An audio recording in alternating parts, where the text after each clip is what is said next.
Hello everybody, this is Kate at the Library of Whispers, and today I'm going to do a soft-spoken video for you, simply because my voice is probably in the best condition it's been in the past 2.5 weeks. So I've now stopped coughing and croaking, and it's not 100% better, but it's doing okay. So first of all, I thought we would have a look at this lovely library book. It's the BBC's The Great British Year, Wildlife Through the Seasons, and it's by Stephen Moss. And I love the cover. Let's have a look inside. Whoa.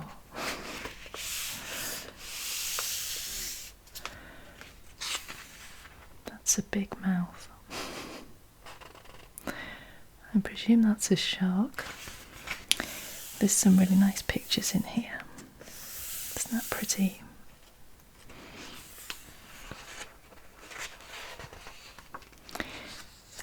So the chapters are winter into spring, spring into summer, summer into autumn, autumn into winter, behind the scenes, 20 places to watch wildlife, 40 things to see, index, and credits.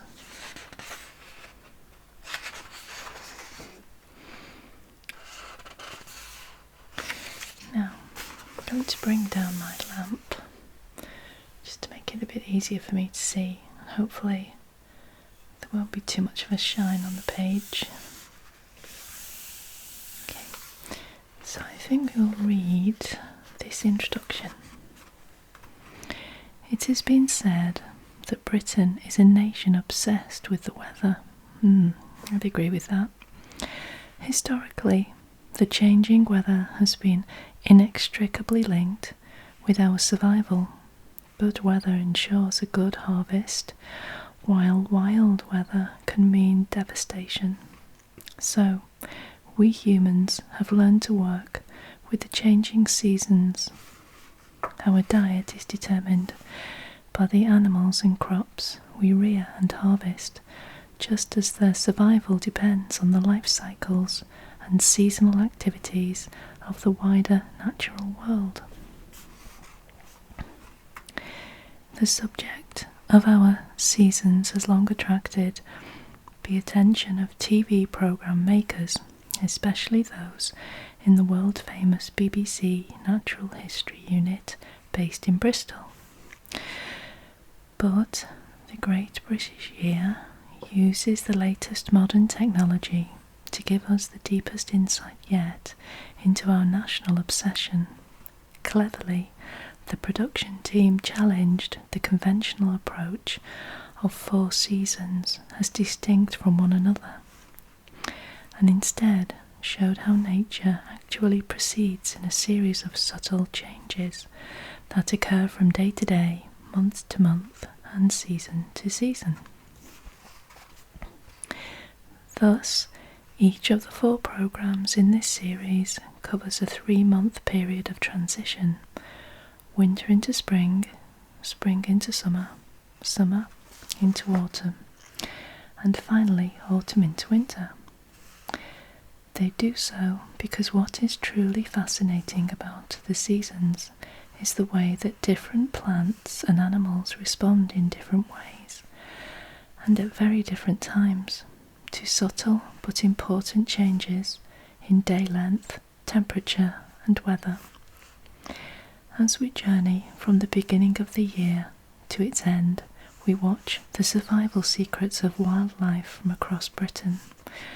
We begin in midwinter, when dormice, hedgehogs, and bats are hibernating in dark corners, conserving vital resources while food is hard to find, while outside plants lie dormant, waiting for the return of the sun and its life-giving rays.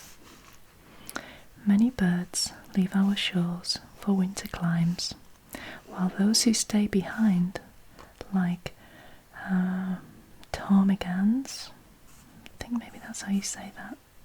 Is that a silent P?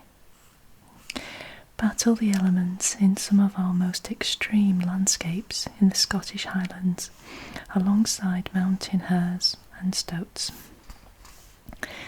But soon the temperatures rise and the world rouses from its slumber and becomes a scene of great activity. Buds burst, snowdrops and bluebells brighten up our woodlands. Animals prepare to breed in extraordinary rituals such as boxing hares and lecking grouse and other birds. Our ponds fill with frog spawn, and if you are lucky, you might catch a glimpse of stag beetles on the wing. As spring rolls into summer, Britain is bursting with new life. Seal pups prepare for life at sea. Butterflies fill the air, glowworms light our way at night, and the roadsides are a riot of colour. Animal parents expend great energy in these months of plenty, feeding their young, while other animals feed in frenzied preparation for leaner times ahead, feasting on juicy berries in the hedgerows, or on the dwindling number of insects, while squirrels stash their secret hoards of nuts and seeds. Autumn brings the clash of antlers amongst rutting deer, while heroic salmon leap up rivers in their marathon homeward journey. But as the year comes full circle and Britain once more falls quiet in winter, when animals have begun to hibernate and birds have migrated to warmer climes, we can mull over the year that has passed and contemplate the year to come. We also welcome our Arctic visitors, as these birds fill the empty skies until spring brings the return of much of our wildlife. This book will reveal these stories and more to paint a picture of Britain and its wildlife throughout the year as a whole, in tandem with the accompanying television series, which I don't think I've seen actually. It will also reveal how this fascinating series was made, despite the challenges faced by the production team during the 2-year filming period, and for those of you who reach the end of this story inspired by our British wildlife and eager to see it with your own eyes, there is also a directory of 40 key wildlife events, spectacles and species, and a map showing 20 top places to watch wildlife in Britain throughout the 4 seasons. Like many Britons, I love all 4 of our seasons and enjoy the buzz of excitement we all feel as each shifts into the next, bringing new natural sights and sounds as it does so. The first swallow of spring and the falling leaves of autumn, the buzz of bumblebees on a hot summer's day, and the crunch of snow underfoot in winter are part of what makes us British. So I hope you enjoy what follows, a roller coaster ride through the 4 seasons, seen through the eyes of our own very special wildlife. And that was written by Stephen Moss in 2013 in Somerset. Now, I'm kind of curious about the 40 key wildlife events, so let's go to that first, and then we can have a flick through and see some of the lovely pictures. Now I think it's at the back.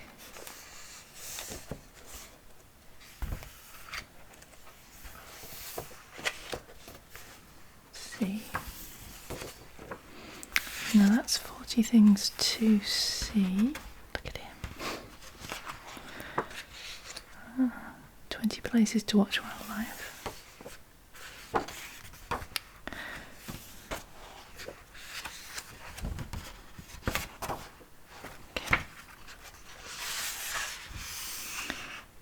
let's have a look here.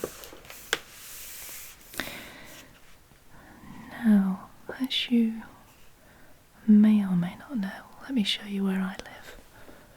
Now, I just happen to have a paintbrush. I've been doing some painting, so this is quite useful.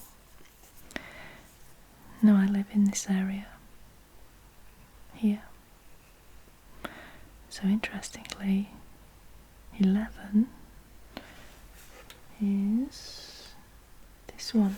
It says Martin Mere in Lancashire, another wildfowl and wetlands trust centre with thousands of wintering geese and wild swans. And then let's look at this one. This is number 1. Now this is Anglesey. Anglesey, a varied island with seabird colonies, choughs, terns, and a thriving population of red squirrels in the woodlands. Number 2 is, can we see number 2 here? That's number 2. That is Brownsea Island, Dorset. One of only 2 places in southern Britain where you can still see red squirrels. The other is the Isle of Wight. That's the Isle of Wight there, which is quite close. Along with sika, deer and woodland birds. Number 3 is, where are you? Number 3. Oh, there we go. This is Northern Ireland. Number 3. Castle Espy, County Down. This WWT centre is the winter home of pale-bellied Brent geese, which migrate here all the way from Arctic Canada. Number 4 is here. Donanook in Lincolnshire. Here you'll find one of the most easily accessible colonies of grey seals, with hundreds of these animals coming ashore every autumn to breed. Number 5 is here. This is Dungeness in Kent. This shingle promontory juts out into the English Channel, which is here, and sees the first landfall for migrant birds, moths and butterflies, especially in spring. Number 6 is here. The Exe estuary in Devon. Take a cruise up the Exe in winter to see Britain's largest flock of avocets and many other wildfowl and waders. Number 7 is the Farne Islands in Northumberland. These tiny islands off the Northumberland coast are packed with thousands of seabirds in spring and summer, and are home to a colony of grey seals which breed in the autumn. Number 8 is here, Scotland. The Isle of Mull. I've been to the Isle of Mull. It's very beautiful. In Hebrides, one of Scotland's most accessible and wildlife-packed islands, with white-tailed and golden eagles, otters, seals and seabirds. Number 9 is way down here. The Isles of Scilly. Britain's most southerly archipelago is a magnet for migrating birds and those who watch them, especially in September and October, when rare wanderers arrive from North America and Siberia. Number 10, London. London Wetland Centre. This pioneering urban nature reserve by the Thames is a wildlife gem. Birds, bats and butterflies, slow worms and green snakes, and lots of things for families to do. And then we're back to number 11, which is in the northwest of England. And number 12 is here. This is Minsmere, Suffolk, the RSPB's flagship reserve on the coast of Suffolk, home to avocets, marsh, harriers and bitterns. 13 should be down here. There we go. This is the New Forest in Hampshire. Part wood, part heath, and a haven for wildlife, this is home to a greater variety of insects than anywhere in Britain. Number 14 is, where is it? The North Norfolk coast. Sure, there it is. One of the best places to watch wildlife in Britain, from Snettisham and Titchwell in the west, through the seal colony of Blakeney and Clay in the centre, to the Broads in the east. 15 is must be up here. 15. Yep. There we go. And it says the fertile islands. Sorry, it's the North and South Oost Western Islands. I'm not quite sure how you pronounce that. Somebody will tell me. The fertile islands of the Outer Hebrides are home to breeding waders and the best wild flower displays in Britain on the rich soils of the Macaire from May through to July. 16. It's going to be all the way up here. Shetland. Our most northerly outpost is home to vast seabird colonies with great and arctic skuas, gannets, puffins and kittiwakes from March through to July. 17 is here. The Somerset Levels. Former peat diggings have been turned into a fabulous wetland with otters, bitterns, egrets and cranes, and in winter the biggest starling roost in Britain.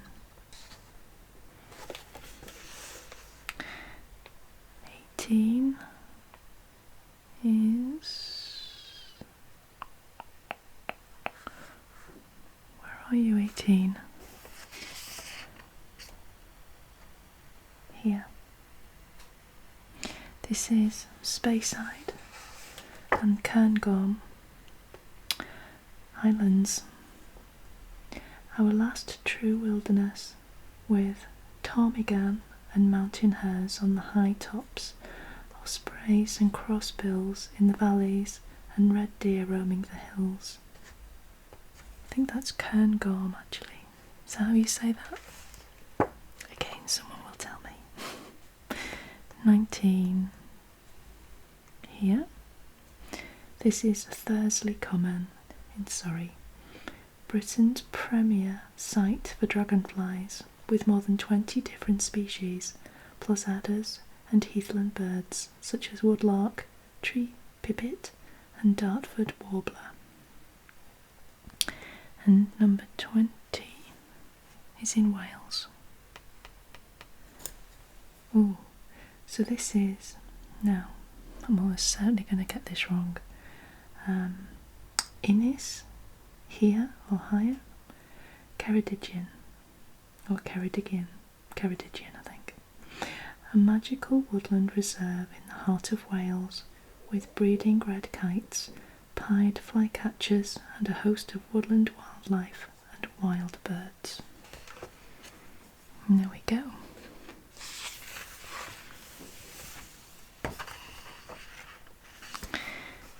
So think what I will do now is, I think we're going to take a look through the pages. Start from the beginning.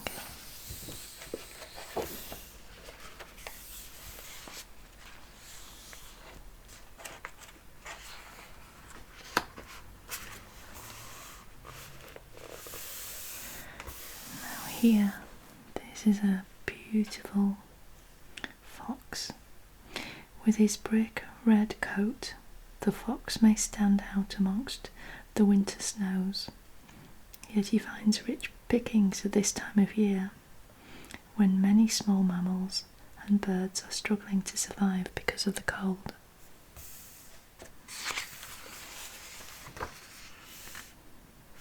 Hedgehog.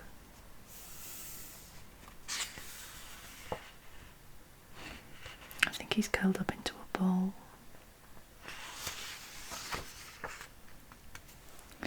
These are blue tits.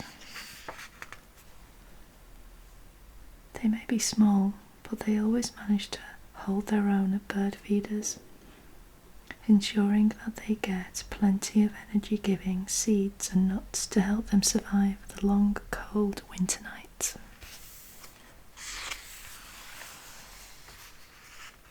And these birds are called goldfinches.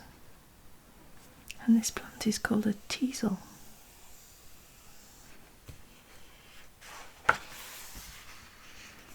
Ladybird. A 7-spot ladybird.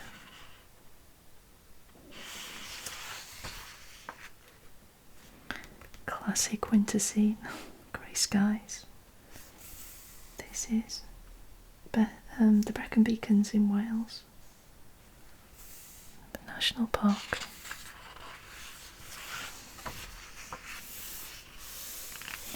And here we have a mountain hare.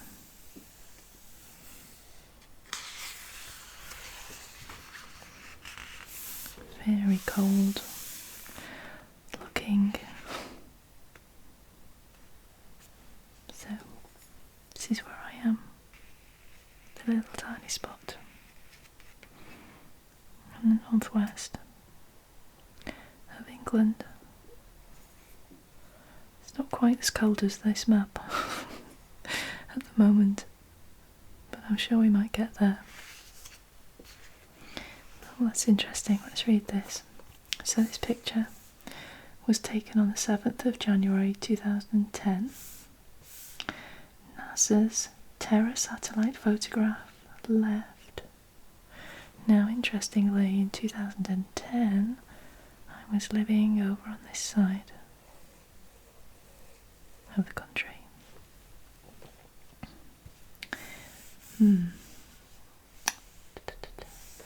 Okay, so shows a snow-covered Britain on a rare cloud-free day. The winter of 2009-10 was particularly severe. Yes, it was. With persistent cold, northerly and easterly winds, which lasted from mid-December through to late January. Events like this are relatively unusual in Britain, a country surrounded by ocean, warmed by the North Atlantic drift, which helps keep temperatures milder than those in the rest of Europe. On average, the UK gets 33 days of snow or sleet per year, most of which falls on higher ground, particularly in Scotland, where many of the animals have adapted to cope with severe conditions. Now this is a male ptarmigan. He's barely visible as it flies over the snowy ground in its white winter plumage.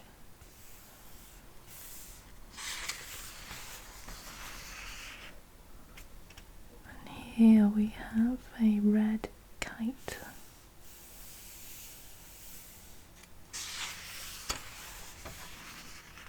Oh, that's lovely. What a gorgeous picture. What is this? This is... doesn't actually say.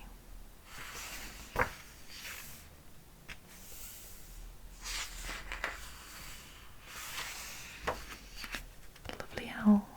Barn owl.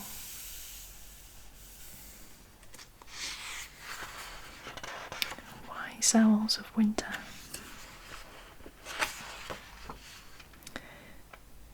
This is... what is this? Okay, it doesn't actually say, it's just another kind of owl.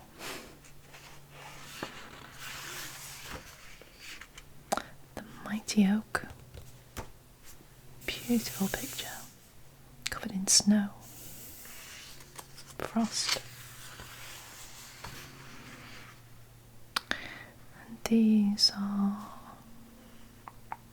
let me see.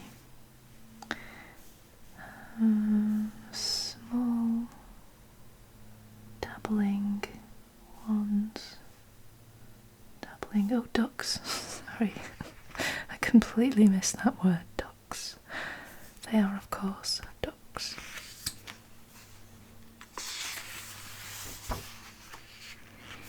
Ponds. Pond through the seasons. Pond in winter.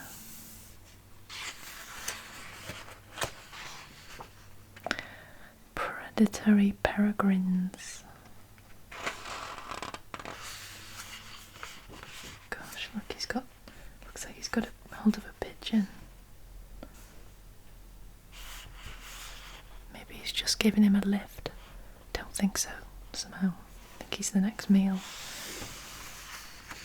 Oh, these are amazing. These birds. A flock of starlings gathers before landing at their winter roost, but is disturbed by a hunting peregrine falcon.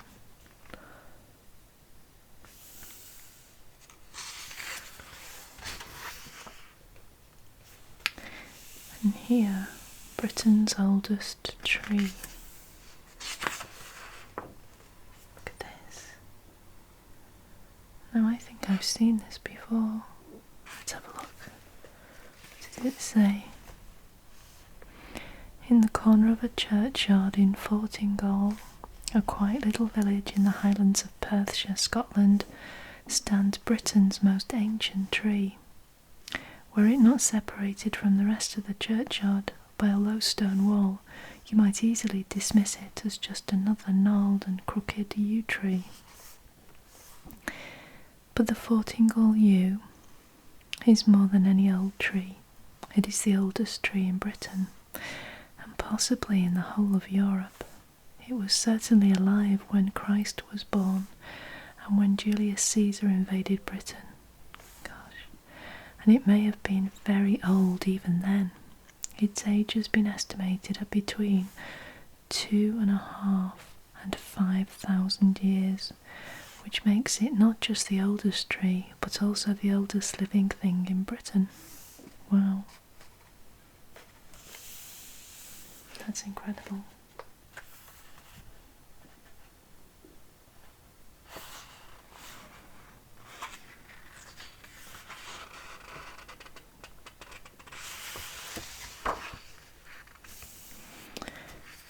These look like snowdrops. Yes, snowdrops.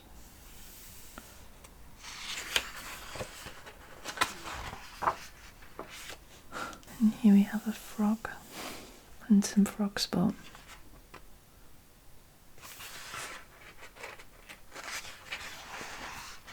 Oh, red squirrels. Cute.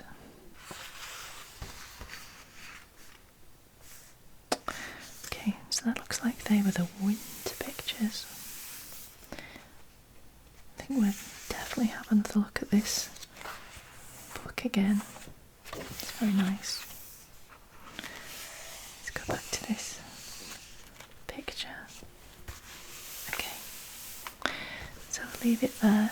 Hope you enjoyed this soft-spoken reading, chat, rumble, mispronunciation video. This is Kate, as always, at the Library of Whispers, saying, hope you're well. Shall see you very soon. Bye bye for now, everybody. Bye bye.